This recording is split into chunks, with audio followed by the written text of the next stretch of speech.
musibatga uchraganlarga mana shu Umar ibn Xattobning so'zi taskin bo'ladi. Umar ibn Xattob aytadiki, menga biron bir musibat yetsa deydi, unda 3 ta yaxshilikni topdim. Bir musibat yetdi, u musibat bitta, lekin ustida 3 ta ne'mat bor. Birinchisi, mana shu musibat dinimda bo'lmadi. Iymonim, dinim sog'lom. Ikkinchisi, Alloh taolo mana shu musibatdan kattarog'ini bermadi. 5 so'mga kuygan bo'lsangiz, Alloh taolo 50 so'mga kuydirib qo'yishi ham mumkin edi.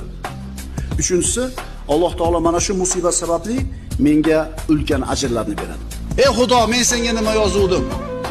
Ey Xudo, qaysi qilgan gunohim uchun? Nima uchun meni ustimga keldi bu narsa? O'sha gap jahlish chiqqanda, taqdirdan norozi bo'lganingizda siz ham tilingizga chiqadi.